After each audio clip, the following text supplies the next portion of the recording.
Hello and welcome back. Now today I am fitting some of my Christmas presents to the, not to that,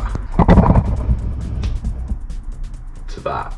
As some of you will know, in previous videos I've mentioned that the foot pegs on my bike aren't the best for off-road. They're fine on the road, they do a really good job of absorbing vibration, feeling quite comfortable in general. However, off-road, standing up, they feel like they're a little bit too small for me, and when it comes to actually getting dirty, getting the boots dirty, they're quite slippy. You can remove the stock insert, but it's like a 10mm nut or something like that, so they're not easily removable unless you just leave that nut out all the time. So these are the SW Motech ION foot pegs. They are a beefy set of foot pegs made for my bike, and I think they fit various different bikes, to be fair. So in today's video I'm going to fit them to my Super Adventure S, and we'll see what they're like, shall we? First of all, let's get into it and have a look in the box.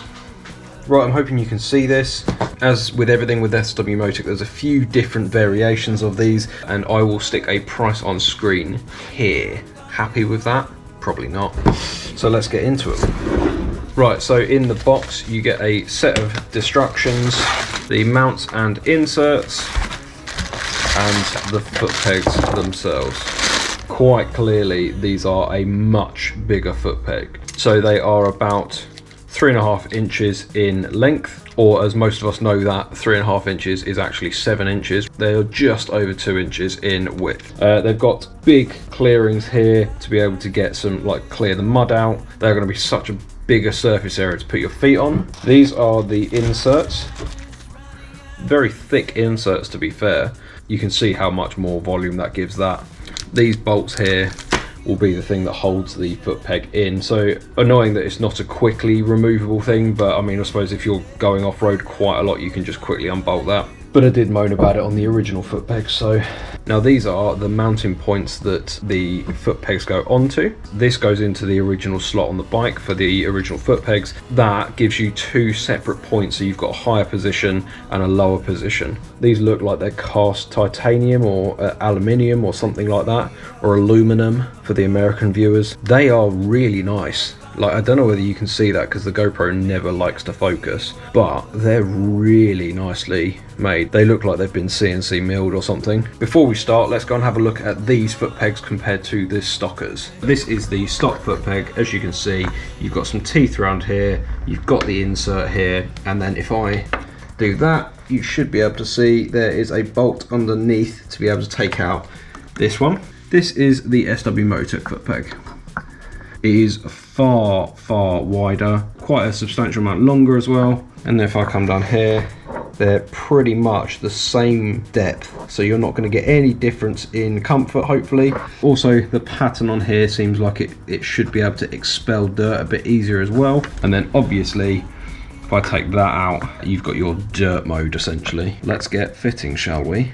So first port of call with these is to get this pin out here. On the bottom part of this there is a retaining washer, so you've just got to split that and push it apart and get that off. Try not to ping it anywhere because you'll never find it again. I'll bring you back after I've done it because holding this GoPro is a little bit difficult to do whilst trying to get that off. So that was pretty easy. You've just got this retaining clip, as I mentioned. You've got a washer, which essentially is behind the retaining clip on there. Now, one thing to do before this pin comes out is make sure you've worked out the orientation of these and make sure you've got the correct one. Now, what I mean is obviously the foot peg isn't going to change. They are both the same, but these two parts here are slightly different. As you can see, they are opposites. So if that goes in at the angle that that is at the moment, look how my foot peg's going to be. Now if I swap that to the other one, there you go. Now if you're struggling to get this bolt out, remember there's a load of pressure on it on that, so give it a bit of a wiggle and you might find that gently moves and then fires off the clip. Luckily that went over there. Yeah. Gonna put a little bit of grease in those as well, you know. Keep that water out, keep that rust out, and keep them moving freely. Everyone loves a lovely lubed up hole, don't they? Because this sprung off at 1,000 miles an hour, I wasn't quite sure how this fitted, but I'm assuming it will go like that, Once that is fitted, this is going to bend up because then the spring is pushing down, which will hold the foot peg down, and then when you push up, the tension is going to be pushing down again. Now, one thing I have noticed, I've just been messing around with which way up this goes. Not only is the writing facing down, there is a small point here which comes out, so that is going to go at the bottom. This round surface here is going to go up the top.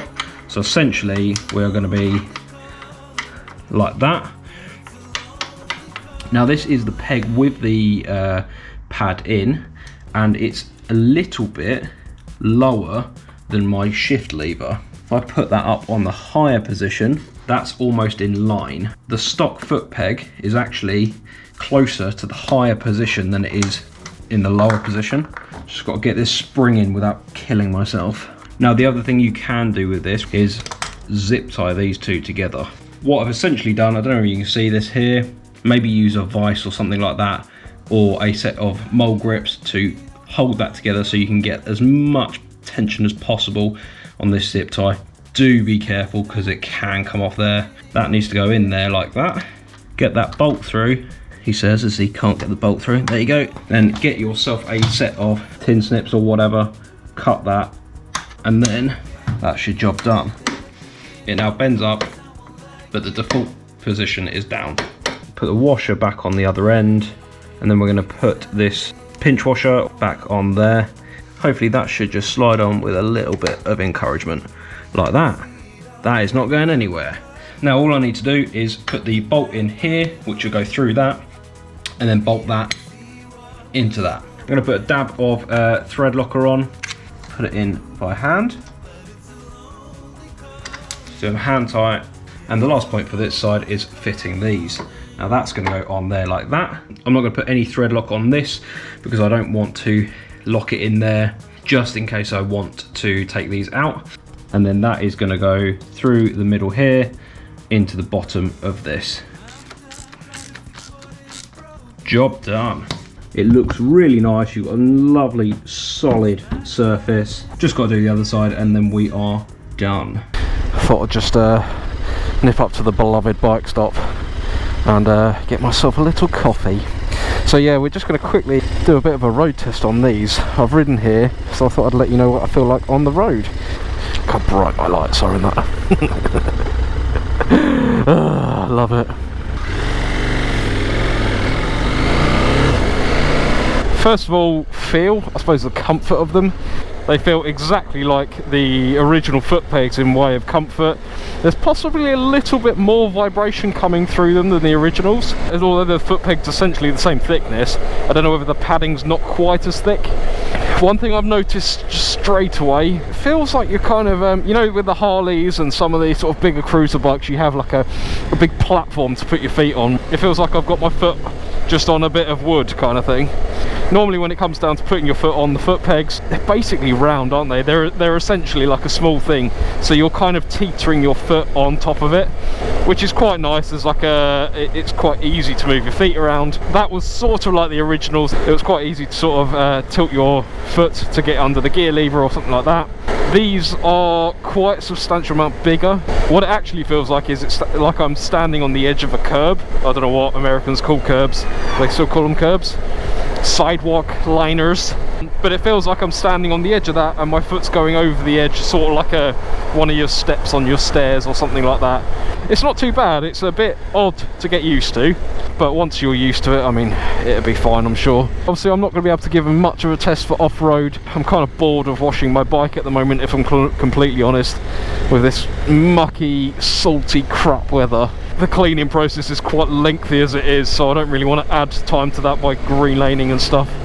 But I will give them a ruddy good test in the summer. Let's get up to motorway speed. I've got the ABR festival that I'm going to, and a few trips down to places like Salisbury Plain planned, so hopefully I'll be able to give them a really good test of the off-road grippiness kind of thing, and I'll obviously bring that to you at a later date. Sitting on the motorway, again, you can feel the vibration a little bit more than you normally can. It's nothing that would worry you or make your feet go numb on a long journey or anything like that. overall I'm really happy with them. Let me know what you think in the comments. Have you got some? Have you got some of different brands? And I will see you in the next video.